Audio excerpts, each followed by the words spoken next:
Herkese yeniden selam. Hala mod yükselten aktivitelere devam ediyoruz. Çektiğimiz ağacın oradaki Christmas Market yok demiştik. Evet yok. Ama daha küçük Christmas Market'lar varmış. Biz de onlara gideceğiz. Daha sonra da burada çok eski, çok meşhur bir kafe var. Ve Christmas dönemi için özel kurabiyeler hazırlıyorlar. Daha önceden sipariş vermeniz gerekiyor. Biz de sipariş vermiştik bugün için. Gidip hem onu alacağız hem de kafelerin, barların açılması şerefine güzel tatlılarından yiyeceğiz. Dedik ki sizi de dahil edelim. Yine bu mini tura beraber gezelim. Çünkü gördüğüme göre gezi turları çok hoşunuza gidiyor. İzleniyor diyorsun. Evet, gezi turları çok izleniyor. Bugün gittiğimiz yer Vaclav Meydanı. Sendeyiz. Biz aslında orayı size Yenişehir diye göstermiştik. Ama hiç tanıtmadık aslında. Bugün ufak bir tanıtım yapalım dedik. Normalde ana meydanda kurulan Noel pazarı, Christmas Market, onun küçüğünü bu Vaclavskaya na Mesty'de kuracaklarmış. Kurmuşlar. Biz de oraya gidiyoruz.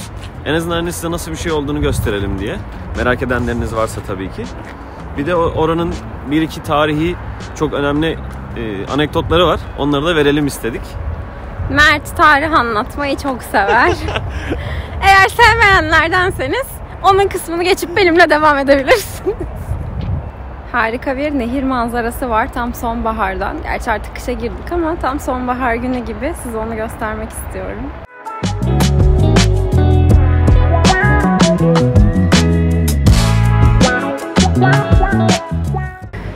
Bu sağdaki binayı hatırlayanlar var mı? Daha önceki videomuzla şu an kıyasladığınız zaman aslında gerçekten kalabalığın arttığını görebilirsiniz. Tabii. Şöyle göstereyim.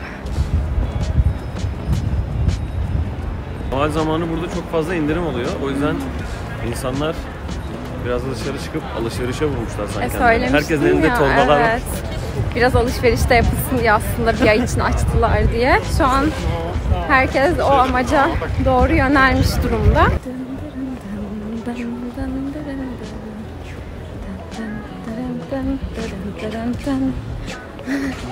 Hala şey var. Sınırlı sayıyı da alıyorlar içeriye. Şöyle. İndirim var mesela. İnsanlar kapıda bekliyor. Neyse yılbaşında daha çok girdi. %70 indirime kadar indirim oluyor. Yani. Ve gerçek indirim oluyor. Aynen. Hani fiyatı değiştirmiyorlar indirim için. Gerçek fiyatın üstünden %70 düşüyorlar.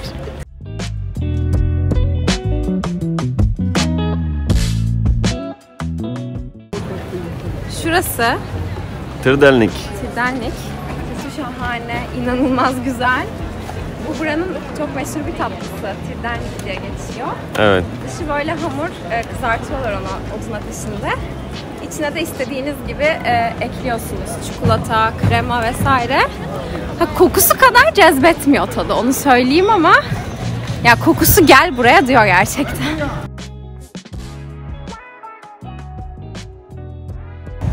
Evet, burası Vaclav Meydanı. Evet. Şu arkada gördüğünüz bina, yani şu bina Ulusal Müze.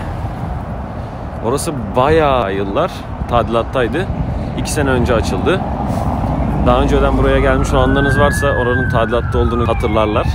Önünde duran at heykeli, yani şuradaki heykel, buranın sembollerinden birisi. Şöyle ki, bu meydan iki farklı devrime ev sahipliği yapmış aslında. Birisi 1918'de 1. Çekoslovakya'yı bağımsızlığını ilan ederlerken burada insanlar toplanmışlar. Sonrasında 2. Dünya Savaşı'ndan sonra da biliyorsunuz ki Sovyetler Birliği'nin içerisindeydi Çekoslovakya. Sovyetler Birliği içerisindeyken birçok eyleme ev sahipliği yapmış burası. Sovyetler Birliği dağıldıktan sonra da Velvet Revolution, yani Çeklerin kadife devrimi, kansız devrim burada gerçekleştirilmiş.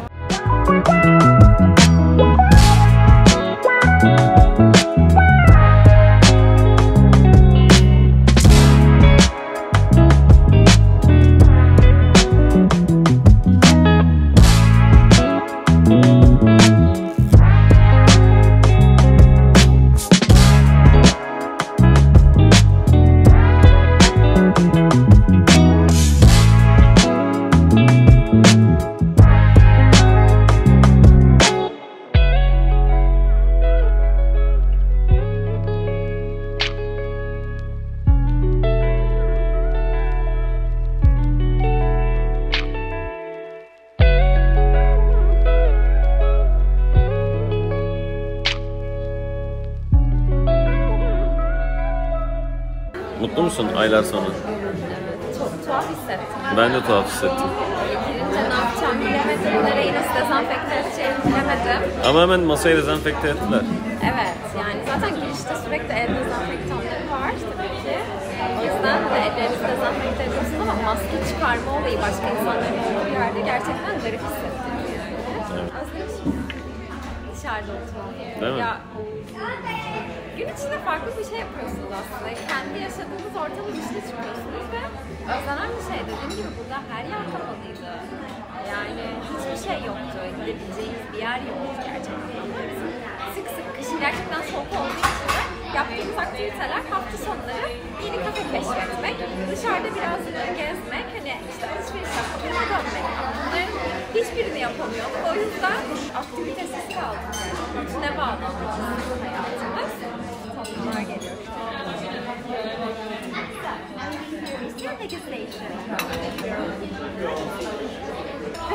Alright, that's okay, that's okay.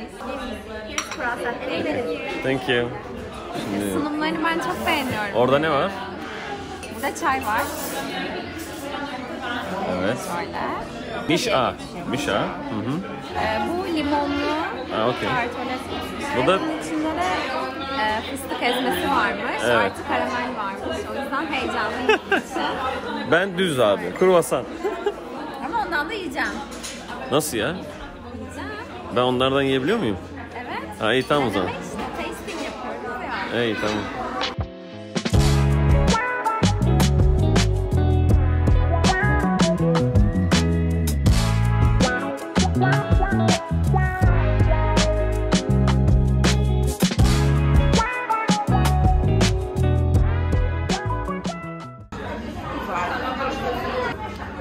Buraya gelirseniz sinemalar Kalkık'ta. Buraya mutlaka gelin. Çok taze tatlıları var. Kahvaltı da veriyorlar, öğlen yemeği de veriyorlar ama burası aslında bir hastane olduğu için tatlı için gelmenizi tavsiye ederim. Bizim denediğimiz şu tabak çok güzeldi. 110 yıllık bir pastaneymiş burası arkadaşlar.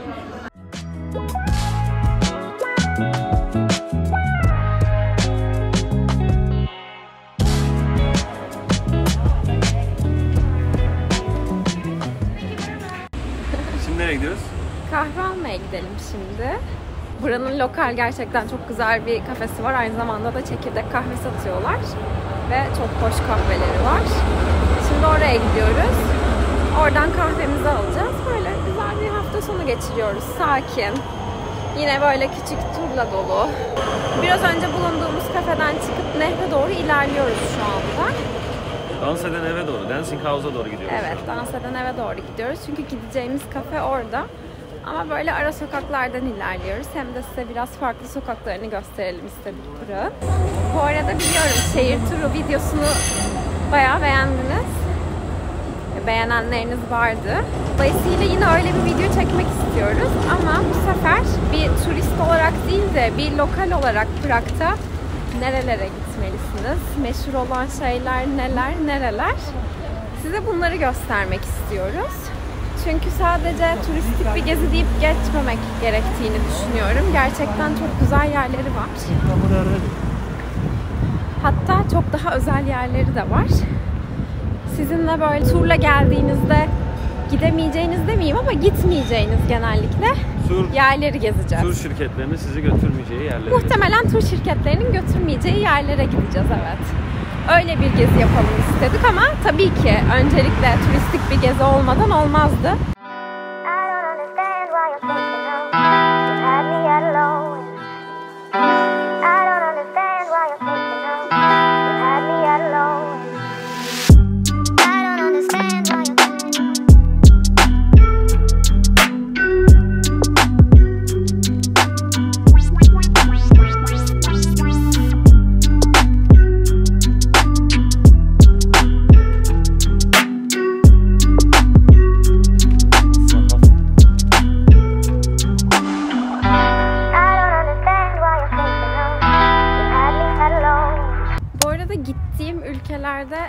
Yapmayı en çok sevdiğim şeylerden biri de turistik gezinin yanında tabii ki o da çok güzel ve olmalı. Böyle ara sokakları keşfetmek. Çünkü gerçekten lokal insanların yaşadığı yerlerde çok farklı yerler keşfedebiliyorsunuz. Çok farklı kafeler, dükkanlar bulabiliyorsunuz. Ve asıl böyle yerlere gittiğinizde bence tam anlamıyla o şehri yaşamış oluyorsunuz. O yüzden çok seviyorum böyle yürüyerek ara sokaklarını keşfetmeyi. Kahve tutkunları buraya. Buraya geldiğinizde değişik çekirdek kahve istiyorum diyenler için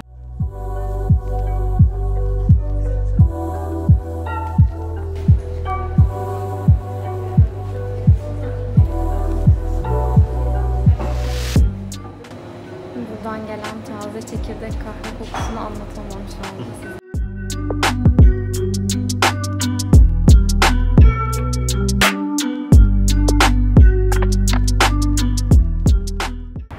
Hemen şurada köşede bir kilise var. Bu arada biz şu an Dancing House'un arkasındayız, arka sokağındayız. İkinci Dünya Savaşı'na ilgili olanlar, o tarz filmler izleyenler, dönem filmleri izleyenler bu filmi izlemiş olabilirler ama ben yine de söyleyeyim, Anthropoid diye bir film var. İkinci Dünya Savaşı'nda Prag'da geçen bir film var. Gerçek hikaye. O filmin geçtiği bir kilise var. O filmde, o gerçek hikayede bir olay örgüsü bir şekilde kilisede bitiyor. Onu göstereceğim şimdi size. Çünkü Çek Cumhuriyeti'nin, Çekya'nın 2. Dünya Savaşı'nda direnişinin çok önemli sembollerinden birisi bu kilise. Bahsettiğim kilise bu kilise. Filmi izlemek isteyenleriniz olabildiğini düşündüğüm için tamamıyla hikayenin hepsini anlatmayacağım.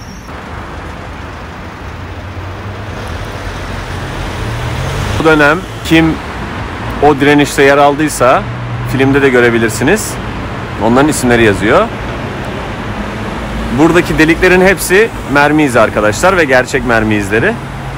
O dönemden bu döneme kalmışlar. Güzel bir film, izlemenizi tavsiye ederim.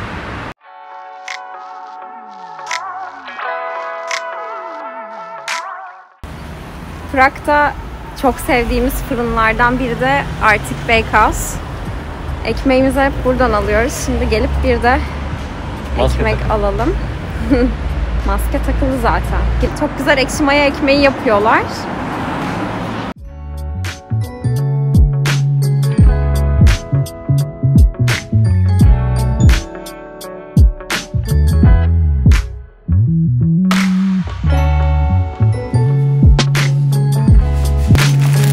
Oranın tatlılığına bakar mısın?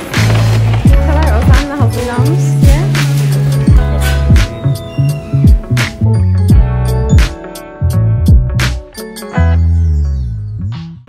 Peki bu ne?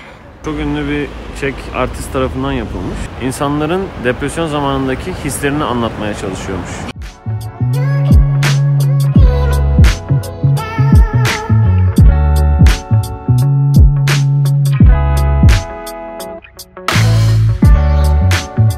Gerçek Prag'a hoş geldiniz. Öğlen bomboş olan sokak bu halde şu an. Ve ışıklarla ne kadar güzel atmosferi var değil mi? Evet, ışıklarla bambaşka bir atmosfer. Işık gerçekten her şeyi değiştiriyor.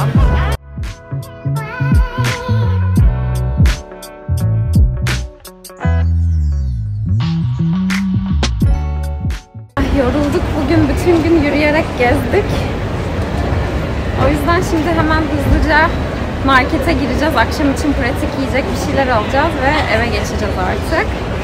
Onun için de şu anda Marks & Spencer'a gidiyoruz çünkü Marks & Spencer'da böyle hazır hemen pişirebileceğimiz yemekler oluyor. Burada en çok sevdiğim şeylerden biri de birçok şeyin aslında sizin için önceden kesilip hazırlanmış olması. Yoğun temponun içinde çok pratik oluyor aslında bunlar.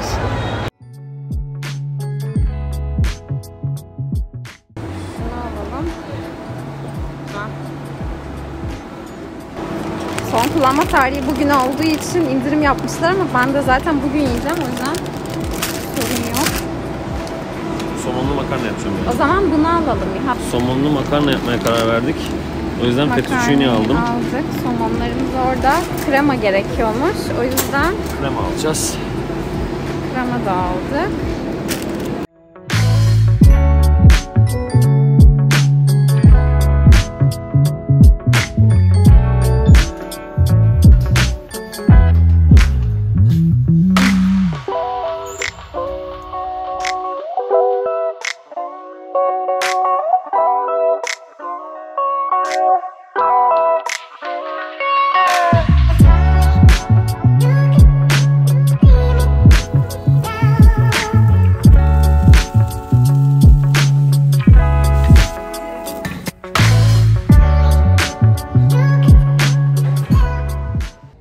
Yemekler yendi. Ağırlık çöktü bayağı şu anda. Prag'da geçirdiğimiz bir cumartesi gününü sizi de dahil etmek istedik ve sizinle bunu paylaştık. Umarım siz de keyifle izlersiniz. Bir sonraki video bildiğiniz gibi haftaya cuma olacak. Bir sonraki videoda görüşürüz. Artık ne yapmanız gerektiğini biliyorsunuzdur diye düşünüyorum. Bıkmadan, usanmadan bunu söylemeye devam edeceğim ama kanala abone olmayı unutmayın lütfen. Aboneliklerinizi, beğenilerinizi ve yorumlarınızı bekliyorum. Bizden istediğiniz herhangi bir içerik varsa, yapmamızı istediğiniz her şeyi yazın lütfen. Bir sonraki videoda haftaya cuma görüşmek üzere. Hoşça kalın. Görüşürüz.